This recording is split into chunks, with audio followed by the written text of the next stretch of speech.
अजित पवार यांच्या विमान अपघाताच्या चौकशा अनेक सुरू आहेत। मात्र यातली एकही चौकशी अजूनही अजित पवार यांच्या अपघाताबद्दलच्या एकाही प्रश्नाचं उत्तर देऊ शकलेली नाही। डीजीसीएने 2 दिवसांपूर्वी VSR या विमान कंपनीची 4 विमानं ग्राउंड केली। ही 4ही विमानं लिअरजेट श्रेणीमधली होती। या श्रेणीमधल्या विमानानं अजित पवार प्रवास करत होते आणि या श्रेणीमधल्या विमानाचा अपघात झाला, ज्यात अजित पवार यांचा मृत्यू झाला। या विमानांच्या बाबतीत कंपनीने नियमांचं पालन केलं नाही असा ठपका डीजीसीएने ठेवलाय। तर दुसरीकडे आज सीआयडीने सुद्धा या प्रकरणातली पहिली पत्रकार परिषद घेतली। पण या पत्रकार परिषदेमधनं सुद्धा अजित पवार यांच्या अपघाताबद्दलच्या एकाही प्रश्नाचं उत्तर मिळालेलं नाहीये।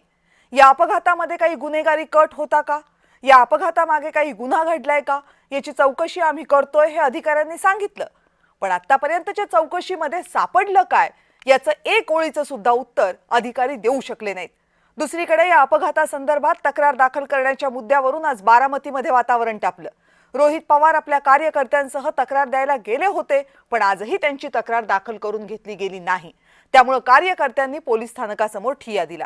या सगळ्यामुळे अपघाताबाबतीतले प्रश्न आता आणखी गंभीर होत आहेत।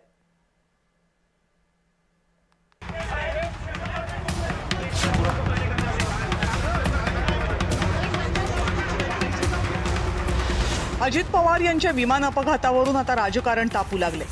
आमदार रोहित पवार यांनी काल मुंबईत गुन्हा दाखल करण्याचा प्रयत्न केला। आज त्यांनी बारामती पोलीस स्टेशन गाठलं, पण तिथेही पोलिसांनी गुन्हा दाखल करून घ्यायला नकार दिला।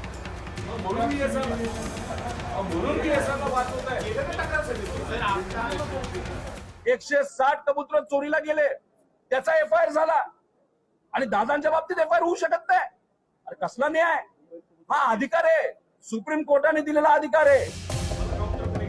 पोलीस दबावाखाली काम करतायत असा आरोपही रोहित पवार यांनी केला।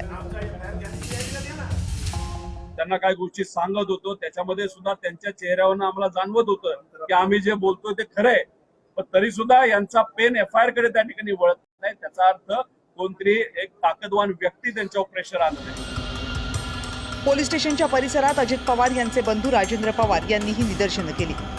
गेले 35-40 वर्षी प्रतिनिधित्व केले। या पोलीस स्टेशन सुद्धा ज्यांनी बांधले, अशा ठिकाणी सर्वसामान्य माणसांचं म्हणणं आहे की बाबा हे तुम्ही निपक्षपातीपणाने सर्व चौकशी करावी।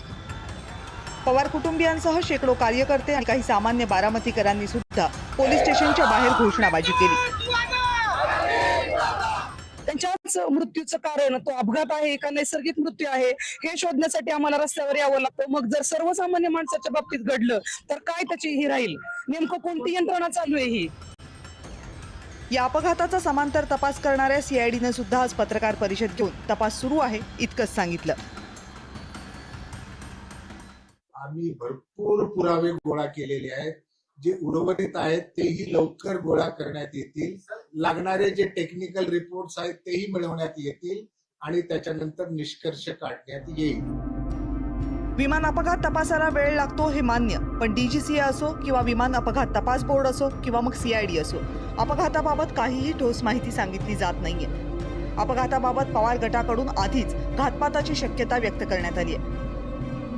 म्हणूनच तपास लवकर पूर्ण करून त्या दिवशी नेमकं काय घडलं हे महाराष्ट्रासमोर येणं अत्यंत गरजेचं आहे। ब्युरो रिपोर्ट, जय महाराष्ट्र।